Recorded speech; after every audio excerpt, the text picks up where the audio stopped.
right, so we are on. Good evening, everyone. Thank you so much for being here with us this evening. I have a special treat for you this evening on Health Tips with Avril. We have a special guest this evening who will be telling us about one of the disease that we know somebody probably suffering from. So it is diabetes, and we want to make sure that everyone on this platform, listening this evening, able to listen and to share this information about diabetes. I am sure you know of someone who is suffering from that disease, a friend, a colleague, or probably just anybody in your family or anything else, any person. So please, I will not take too much of her time. She will be telling us a lot more information about diabetes. So welcome, Lorna. Thank you so much for being with us this evening.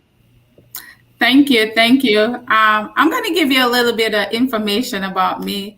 I'm actually originally from the beautiful island of Jamaica. I represent Jamaica.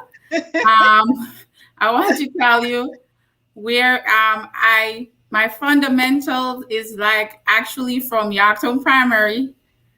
It's excellent. Excellent, wow. Excellent. That's the motto. And amazing. I never forget it, because excellent is our goal. And we're going to talk about diabetes, but let me tell you a little bit of information about me. I'm a wife. I'm a mom of 2 boys. I've been in the medical field for 22 years. Oh my gosh. I start from the bottom and I work my way to the top. So actually right now I'm working as a nurse practitioner in the Tampa Bay area. I love what I do. Diabetes is one of my favorite things to talk about because it's so dear to my heart. My grandmother passed away from diabetes complication. Mm-hmm. My first insulin injection was given to my grandmother when I was 13 years old. Oh, and I was so scared. She said, "It's okay." She was so soft. She had the softest voice. She said, "It's okay. You're not hurting me. Just give me the injection." I said, "I can't do it." I said, "I can't do it." And she said, "It's okay. You're not going to hurt me. Just go ahead and do it." And actually, I always want to be a chartered accountant. That's what I always. My grandmother said, "No. Yeah. You have what it takes to be a doctor." And I said, "I don't want to be a doctor." And she said, "Be a nurse then." And that's when I went into the nursing field. So I'm going to tell you a little bit about diabetes. And let's talk about some statistics, because that is really vitally important. That's right. So when I look up on the World Institute to see what's the ratio about diabetes in not only in the United States but around the world, I see that China is the leading number 1, and I was surprised. And India is number 2, and the USA is number 3. But what really, and I was surprised, Brazil is actually number 5. Brazil. So what I'm trying to say is China have over 116 million people that have diabetes. In the United States, I think we're up to 34 millions. Mm-hmm. And I will tell you that every single year in America, 1.5 million people are diagnosed with diabetes. So my job is to tell you a little bit about diabetes. I come to you in love because I want the numbers down. So let's talk about, old people always say prevention is better than cure. That's been around for about 15 centuries and it's still using today. So let us try to prevent it. So when we're talking about diabetes, a lot of people are not aware that they're diabetic, and else something happens. They're having some heart issues or they're having some troubles, and that's how they find out. A lot of people don't have the symptoms like increased thirst, frequent urination, fatigue. They don't really have that blindness until it's actually really worse. But what I can say, if you take the initiative to do your annual exam and get an A1C, and you are at that pre-diabetes stage, because we want to catch you when you're at that pre-diabetes stage. Because when you're at pre-diabetes, then we can fix the problem. I always tell my patient, most people that goes into the diabetic world do not come out. They stay there. Okay. Oh my. This is, I just wanted to make sure that everyone is hearing us clearly and everyone is hearing our guest, because this is some vital information that she's sharing right now. If you can hear me, if you can hear us, put some love in the chat for us so we know that you can hear us. This is some vital information that we're sharing right now. So if you can hear us, put some hearts in the chat, please. Sorry about that, Lorna. I didn't mean to. No problem. No, you're just fine. making sure that everybody is hearing us. That's This is some vital information, so I want everybody to hear us. Everybody should be able to hear us and to hear what you have to say this evening. I am just so stunned about the number of persons that are suffering with diabetes around the world. I mean, how many millions you said in China and in India? 160 million people just in China. And they say now China is like half of the population of the world. So just in China, all that number of persons are suffering with diabetes. I think this is so important for us to know and for us to take in, so we can make a change for us. Because like you said, it's like you don't know that you have diabetes, but you do have the frequent pain, and persons don't take that for granted. And that's one of the symptoms that you said that could start. Okay, so if you're hearing us, please put some chat in hearts in the chat. Now I'm getting tongue twisted now because I'm so excited. Okay, Lorna, continue with your information. I'm so sorry. Just wanted to make sure. No, you're fine. You're fine. Yes. So one of the important things is for us to know the risk factors.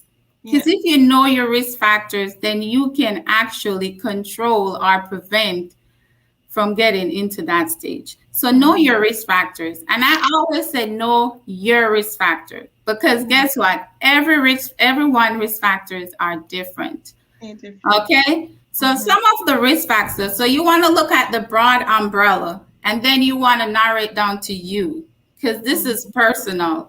So I'm going to tell you a little bit about some of the risk factors. If you are over 45, that's the risk factor. So you okay, so I am oh my gosh, over 45. That's new information for me. So I'll write that down, Lorna. Over 45. Okay. Okay. So if you're Black, if you're Hispanic, if you're from the islands, that's the risk factor. No. Oh my. If you have a parent that was diagnosed, or brother or sister, then that's a risk factor, because that's close relatives. So that's the risk factor. If your BMI, and islanders get a little leeway with their BMI, they said 26 or above. Asian, 23 and above. And the rest of the population is 25 and above. So if you check your BMI and it's over that range, you are at risk for diabetes. Okay, somebody said that Eva is saying, confirming that she can hear us loud and clear. Thank you so much. Chris Tong is on, and he's saying that he can. It can it be reversed? How can I reverse my age? Because my probably is over 45. Thank you for that question, Chris. But I think you know the answer to that. Go ahead, Lorna. Sorry. If you have high blood pressure, and I always tell patients, know your numbers. Know your numbers.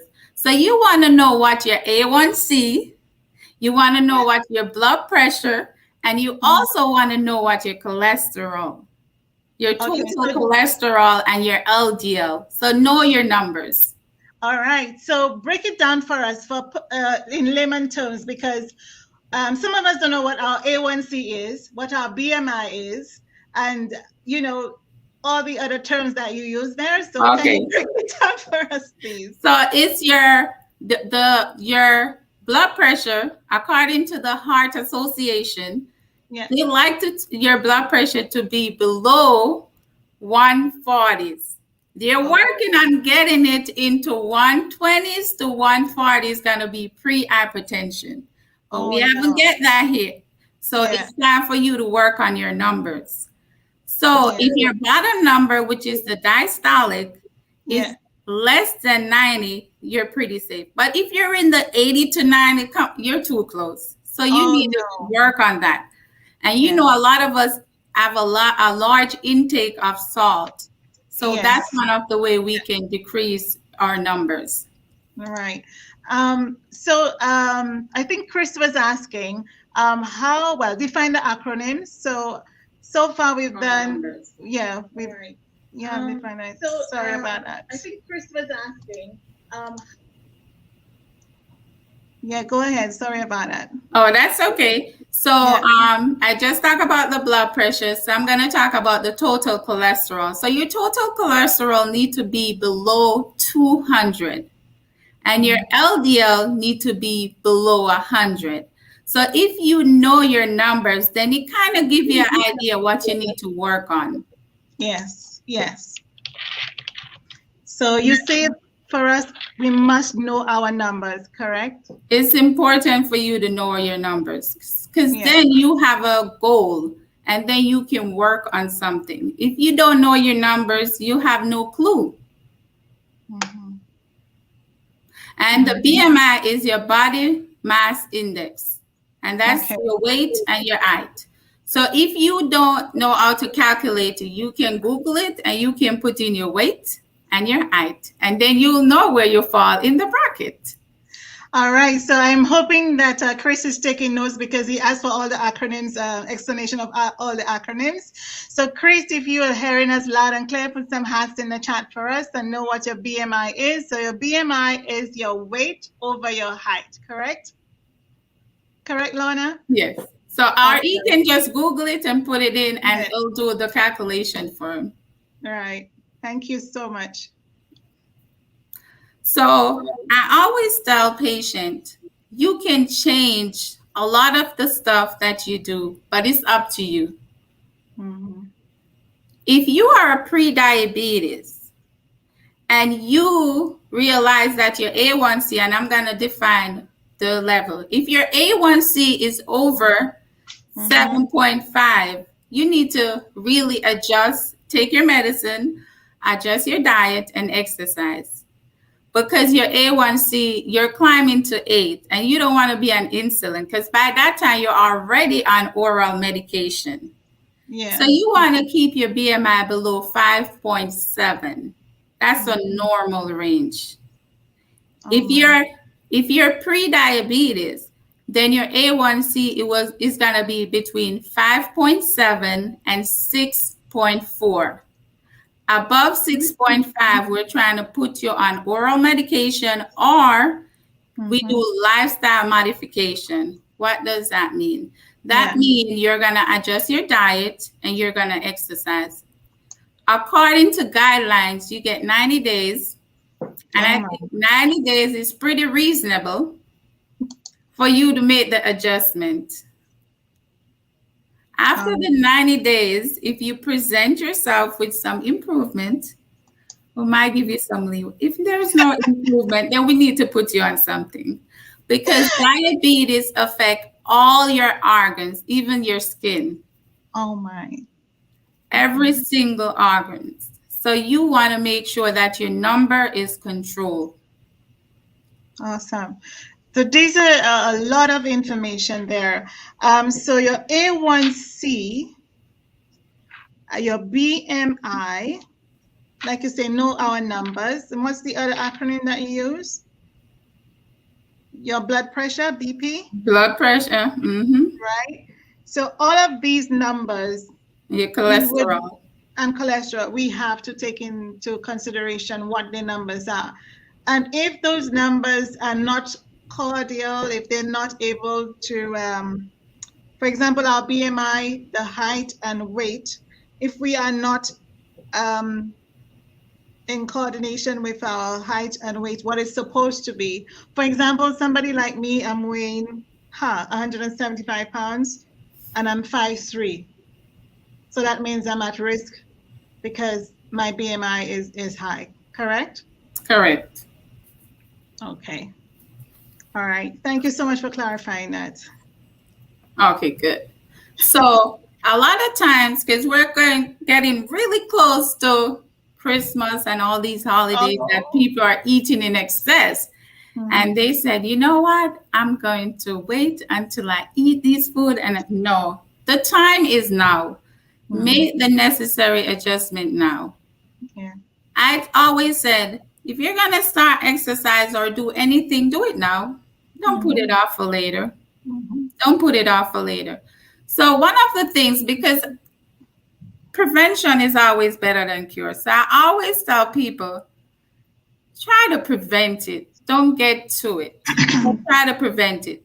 So I'm going to talk to you about My Plate. And this is from the Diabetes Association. I don't create My Plate. I'm telling you what the source at. So the Diabetes Association want My Plate to be personal. So it creates like a pie. And quarter of that pie, protein. And then the next quarter is starch or carbohydrate. And half of that pie should be veggie.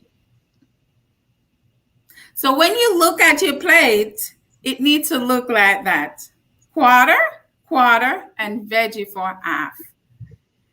We know that a lot of people is on fixed income or,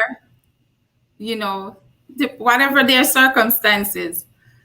But a lot of times, just like we make sacrifice for everything else, we can make sacrifice to eat healthy. Okay. I totally agree with that and with that fact and that comment, because you tell someone to obviously to change their diet because they're pre-diabetic or they're pre-hypertensive, and they will tell you, oh, the non-organic foods are more expensive and everything is more expensive.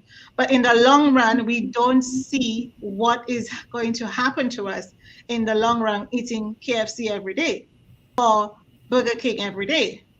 These foods are cheaper, but cooking a home meal is better to eat every day, right? So I totally agree. I am so happy that you bring in all this information to us this evening so we could be enlightened and we can share that information to lots of people. I'm getting some hearts in the chat, so that's awesome. That's amazing information that you're sharing with us. I didn't mean to cut you, but we could go no, you're fine. The information that you have for us this evening.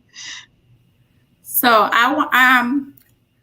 let me just, because the thing is, in order for you to make the adjustment, because sometimes very frequently, I do have patient that comes in and they're in diabetes. And I said, they're in diabetes because they said, I'm not a diabetic. I am not a diabetic. Yeah. So for me, I need to find out where is the miscommunication. And then so if you're in the diabetes, you have to make the adjustment. You have to find out really, because you can be in the, old people used to say, what you don't know won't hurt you. That's a lie. That's a lie. That's a lie. What you don't know will hurt you too. Okay? So you want to make sure that you're not in, because I cannot teach someone who is not open-minded. If you feel like you're not a diabetic or you're not pre-diabetic, there's no way you're going to be able to be receptive to what I'm telling you. That's right. So you have to find out you got to assess the patient and see, or you have to assess, because some of us have family members, you go over there and you know they're diabetic and they ask you to bring them a cake. And then you tell them you're not supposed to eat it. And they said, you ain't going to tell me what to eat. That's right. That's right. That's right. In that case, that's right. It's up to you. The reason why I'm bringing this up, because I see it every single day. Yes. Yes. Yes. And I don't think it's any different in any other clinic, because I work at a clinic. I see patients every day. And it is just so sad that if they do the A1C and it's high or it's borderline, and the doctor would have a serious talk with them, they would be annoyed, because as far as they're concerned, they are not sick. Okay, so it's just difficult to bring it to them, because all their life they have been eating the same thing, drinking the same thing, not exercising, not doing a lot of stuff that they're supposed to do, even in the older age, but they keep telling you that I've been doing this all my life. So what should I change now? Or why should I change now? So what would be your advice to those patients? I mean, if you come across those patients, what would you say to them? Well, I'm from the island, as I told. We used to yam, banana, the shit, and carbs. We are loaded with carbs. And I will tell you, anyone that knows Lorna know I love to eat. I love to eat. If you tell me, you're going to say, what you eat? Because I love to eat. But I had to make that decision. And when I made that decision to cut out some of the carbs, because I don't cut out all the carbs, I'm going to be fine. But I have to cut out some of the carbs. And the thing is, if you've been doing something for a long time, I'm going to tell you, it is very difficult. It is very difficult to decide you're going to change. Because that's what you're used to. People are very resistant to change. Very, very resistant to change. They will put up a fight if you ask them they have to change, because we have the tendency to use to our routine. That's right. So a lot of times the older people, they tell me, I've been doing this for years. But your activity level was different.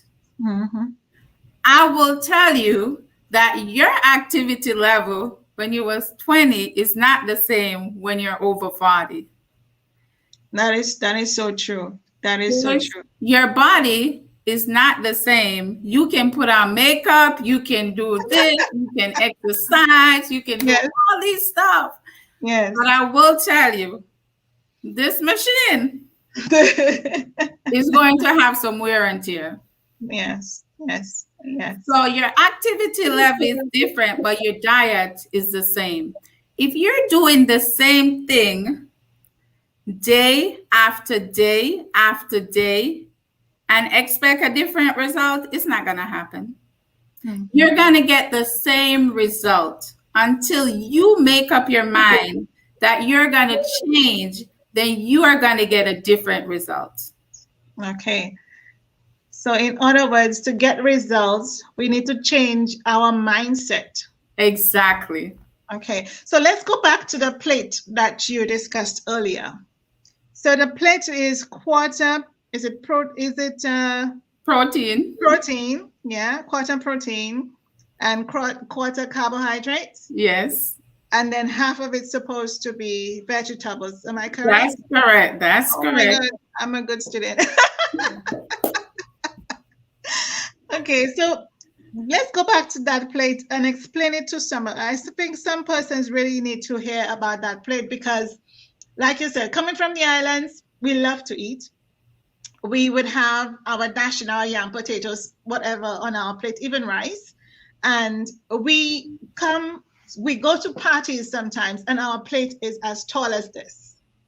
So tell us why it is important to have half of our plate veg instead of the carbs. I know you mentioned it earlier, but some persons came on late and they're just asking that question.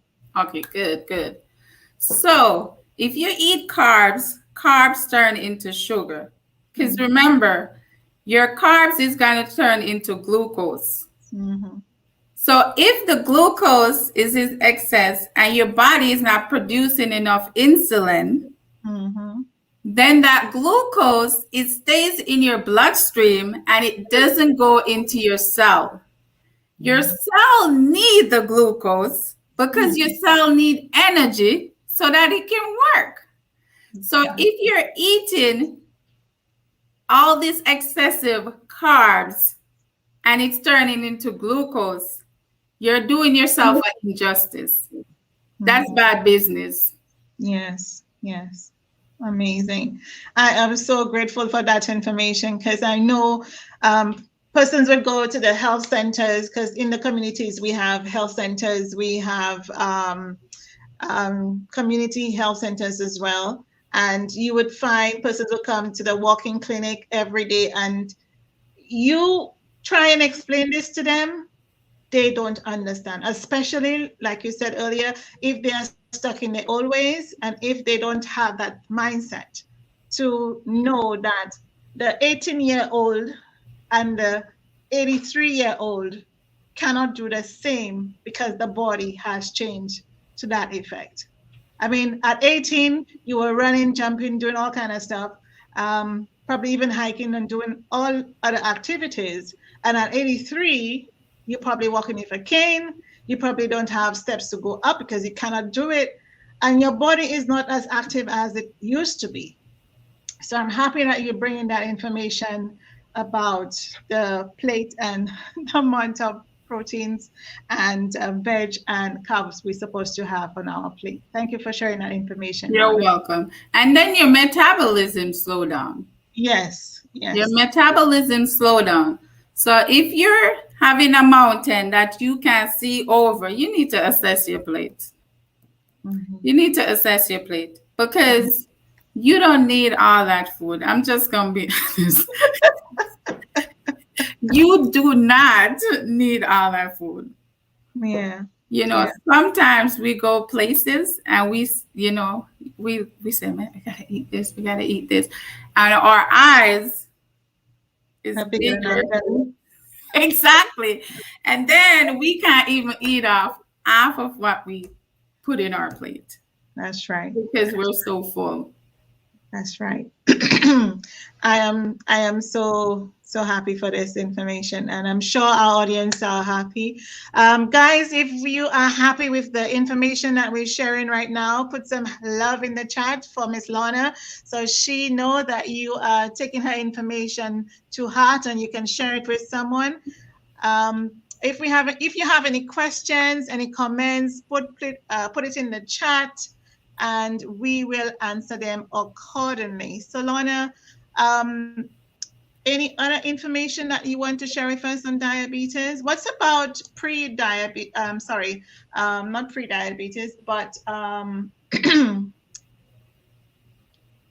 pregnancy diabetes, gestational diabetes. Well, gestational diabetes put you at risk for diabetes. So most of the time when you actually give birth, your A1C normally tendency to go back to normal. But if you proceed these risk factors, then you are at risk to getting diabetes. So I always tell do the right thing. If you know better, do better. A lot of us know better, but we fail to do better. So if you know better, do better. And we're pretty much talking about preventing, because I love to talk about preventing. I don't want you to get to that stage. I want you to prevent. Prevention is better than cure. So if you leave this life today, just leave it with prevention is better than cure. And leave it said, if I know better, I'm going to do better. That's right. That is so true. So I am so grateful that you are sharing that information with us. Carol Royer is saying very informative. Any comments on insulin resistance? Oh, sure. Because we are made with natural insulin. So when you eat, your body, the cell give insulin because your pancreas, which is the beta cell, produces insulin. So your body tend to, when you eat something that is sweet and you're not a diabetic, your body produce insulin so that your glucose go down. Your glucagon, when your glucose is down, the glucagon will bring your glucose up. So it is at that homeostasis level. So your body is such a dynamic machine that it's just, people don't even know how this body works. They're still learning. They're still discovering. So some people are type 1 diabetes. And when you're type 1, you don't have anything really to do with it. You just diabetes was given to you without anything that you do. But I will say for type 2, 80% is related to your diet and your exercise. 80%. So if you're resistant to insulin, then we give you insulin. We give you man-made insulin. I always says to patient, it's best to get insulin because it goes directly to the stream than if you get pill, because your kidney and your liver got to filter it. But who want to get sick? No one. So yes, if your body's not producing the insulin, then we have man-made insulin. So if you're a type 1 and you're resistant, then you actually get insulin. Pill won't work for you. Okay. So basically the pills are doing more damage into our stomach and our kidneys than it's supposed to. Well, any pill that you take have side effects. So I always tell patients, if you can change your diet and exercise, you are doing yourself. You can't imagine what gift you give to yourself. I always tell you're giving yourself a gift of good health if you just do your exercise and diet. A lot of people said it's easy said than done. Yeah. But I will say, ain't nothing beat a made up mind. If you make up your mind to do it, you get it done. I think so. If we want to be in good health, we must do what we need to do to be in good health. I mean, if you want to lose weight and they say you must go to the gym, obviously, if you go to the gym and you don't do the work, you will come back just as you went in. So if we want good health and we want to live a long life, we would need to do what we're supposed to do. So I'm thanking you so much for your time, Lorna. Any last words for the audience?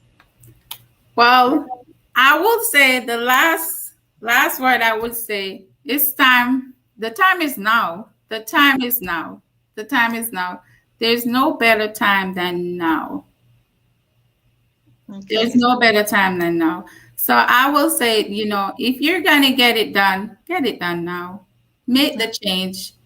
If you're not a diabetic, don't get there. Do the right thing. If you're pre, get out of that stage and go to the normal stage. If you're diabetic, reverse the cycle if you can. Do the right thing because you can. Most people can go back to diet and exercise if they choose to. Yes. Thank you so much, Lorna. Our special guest, Lorna Hitcher, Put some love in the chat for Lorna, please. Put some love in the chat. Snap your fingers. Do something for Lorna, please. Thank you so much for spending time with us, Lorna. We are so happy that you took your very busy schedule and make some time for us, showing us some love and telling us more information about diabetes. I hope that the information that Lorna sent today was very informative to you. I am getting some hearts in the chat, Lorna. So Thank you, everyone. Appreciate it. So I will be here next week sharing some more information with health tips about, I'm not sure what our topic will be next week, but we're hoping to have an exciting topic. I know this month is October is for cancer, but we're not sure if we'll be able to have someone to talk about cancer. I know cancer is a broad topic and is very, very personal to some people, but we're hoping that we have another guest to share wonderful and informative information with us regarding our health. So, ladies and gentlemen, I want to say a special thank you to Lorna Hitcher. Thank you, nurse practitioner Lorna Hitcher, for taking time with us to be here on this platform, Health Tip with Avril. All our audience who have been on, Eva and Chris and Carol Royer, thank you so much for being there with us. Pleasant good evening to everyone, and we will be here next time at about 7:30 Eastern Time or 7 o'clock Eastern Time. So long, everyone. Thank you so much for your love. Bye-bye.